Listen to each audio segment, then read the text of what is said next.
Finland নাকি Denmark? আপনি আসলে অ্যাজ এ স্টুডেন্ট হিসাবে কোথায় গেলে আপনার জন্য ভালো হইতে পারে? সো আজকের ভিডিওতে আমি এই জিনিসটা আলোচনা করব। মানে ফিনল্যান্ড এবং ডেনমার্ক এই ২ টা দেশ নিয়ে একটা বেসিক কম্পারিজন।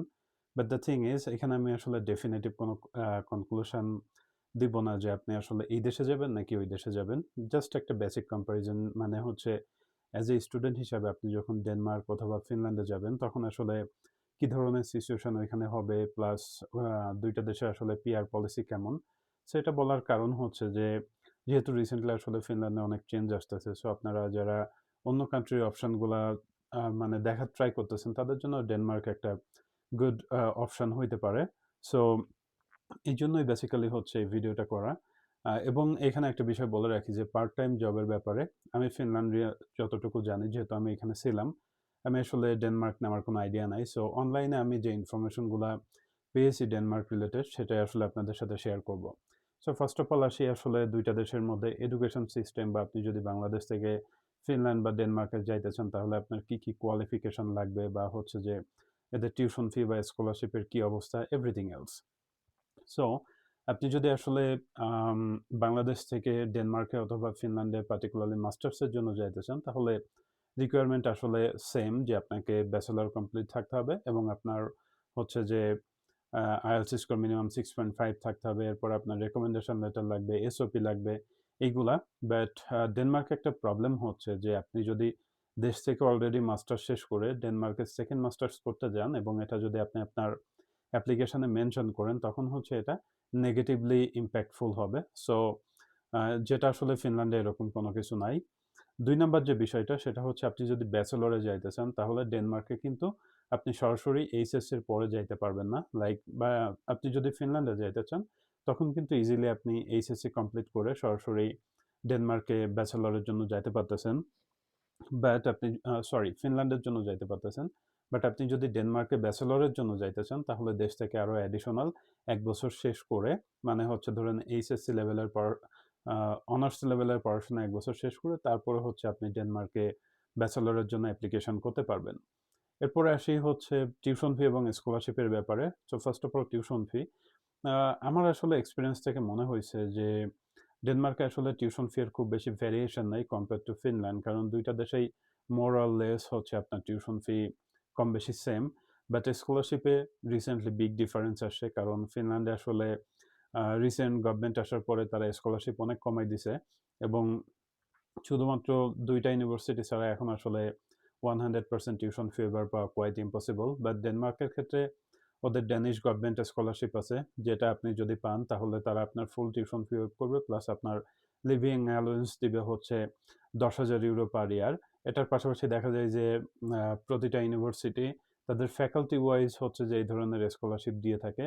বাট এই যে ডেনিশ গভর্নমেন্ট স্কলারশিপের কথা যেটা বললাম যে সেটা কিন্তু হচ্ছে আপনার আম সব ফ্যাকাল্টিতে হচ্ছে দেয় না। এটা দেখা যায় যে ফ্যাকাল্টি ওয়াইজ ভ্যারি করে। সো আপনি যে ইউনিভার্সিটিতে অ্যাপ্লিকেশন করতে চান, আপনি ওই ইউনিভার্সিটির ওয়েবসাইট ঘেঁটে দেখবেন যে আপনার ব্যাকগ্রাউন্ড যেটা, ওই ব্যাকগ্রাউন্ডে আসলে ওই ফ্যাকাল্টিতে আপনি অ্যাপ্লিকেশন করতেছেন কিনা বা ওই ফ্যাকাল্টির আন্ডারে আপনার অ্যাপ্লিকেশন পড়তেছে কিনা। যদি পড়ে তাহলে এটা পসিবল যে আপনি আসলে স্কলারশিপটা পাইতে পারেন। এরপরে হচ্ছে যে অ্যাজ এ স্টুডেন্ট হিসাবে আপনি যখন ফিনল্যান্ডে যাবেন তখন কিন্তু অ্যাজ এ স্টুডেন্ট হিসাবে উইকলি 30 আওয়ার্সের জব করতে পারবেন। বাট ডেনমার্কে গেলে এটা only 20 hours. So part time জবের ব্যাপারে যদি আসি, ফিনল্যান্ডে তো আমি বলছি এর আগে। বাট বিং অনেস্ট ডেনমার্ক নিয়ে আমার ক্লিয়ারলি আইডিয়া নাই।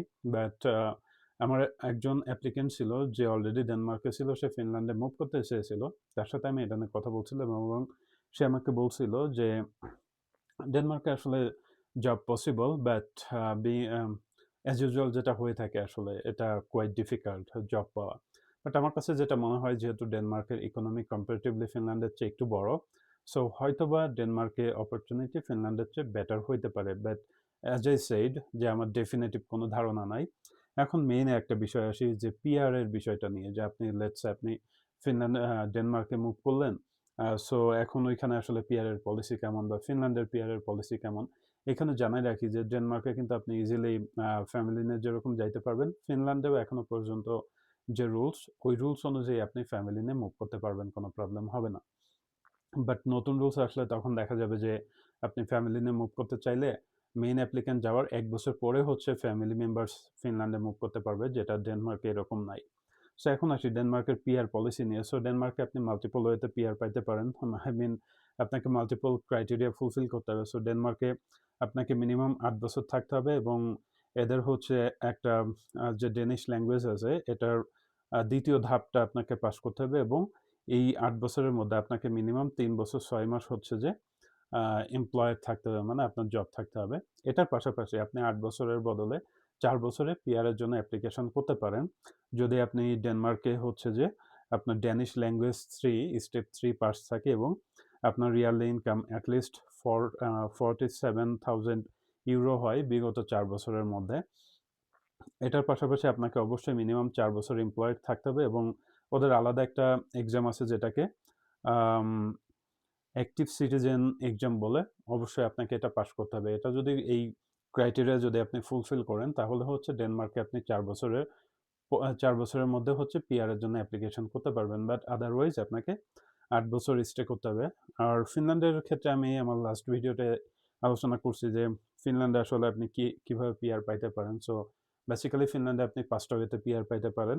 একটা হচ্ছে যে ওইখানে ৬ বছর থাকার পরে অথবা ৪ বছর থাকার পরে, অথবা আপনি যদি ফিনল্যান্ডের বাইরে থেকে ডিগ্রি কমপ্লিট করে ৪ বছর ধরে ফিনল্যান্ডে আছেন, বা হচ্ছে যে আপনার ভালো ল্যাঙ্গুয়েজ প্রফিসিয়েন্সি আছে, এগুলোর উপর বেস করে আপনি ফিনল্যান্ডে পিআর পাইতে পারেন। বাট ওভারঅল বিষয় হচ্ছে যে এই পিআর এর ডিটেলস নিয়ে ভিডিওর যে লিঙ্ক আছে সেটা আমি অ্যাটাচ করে দিব। আপনারা চাইলে ওইখানে যে ডিটেলসটা দেখে নিতে পারেন। বাট এখানে আমি একটা ডেফিনেটিভ কনক্লুশন টানতেছি, যদিও বলছিলাম টানবো না। বাট আপনি যদি পিআর এর জন্য চিন্তা করে either Denmark or Finland choose করার প্ল্যান করেন তাহলে এখনো পর্যন্ত ফিনল্যান্ড একটা বেটার অপশন আছে। বাট ওভারঅল স্টাডি রিলেটেড বিষয় যদি আপনি বিবেচনা করেন তাহলে আমার কাছে মনে হয় যে more or less both Finland and Denmark এরা মোটামুটি কাছাকাছি একটা অবস্থানে আছে। কারণ যেটা বললাম যে টিউশন ফি বা স্কলারশিপ অলমোস্ট কাছাকাছি, যদিও স্কলারশিপের দিক দিয়ে হচ্ছে ডেনমার্ক একটু আগায় আছে। বাট আপনি যদি ব্যাচেলরে যাইতে চান তখন আবার আপনাকে অবশ্যই ফিনল্যান্ডের কথা চিন্তা করতে হবে, কারণ ডেনমার্কে আপনি সরাসরি এইচএসসির পরে যাইতে পারবেন না। সো এই ছিল মোটামুটি আজকের ভিডিওর ইনফরমেশন। আপনারা চাইলে আমি এরকম আরও কম্প্যারিজন ভিডিও বানাইতে পারি যে এখানে ডেনমার্কের সাথে সুইডেন, নরওয়ে বা নেদারল্যান্ড এরকম যে সেনজেন দেশগুলো আছে তাদের একটা কম্পেয়ার করে যে আসলে কোন দেশে যাইতে পারলে ভালো বা কোনটা কেমন। তাহলে আপনারা যারা ইন ফিউচার বা নেক্সট ইয়ার বাইরে যাইতে চান, পার্টিকুলারলি এই দেশগুলাতে, তাদের জন্য ডিসিশন নিতে বা ডিসিশন মেকিংয়ে এই ভিডিওগুলো হেল্পফুল হবে।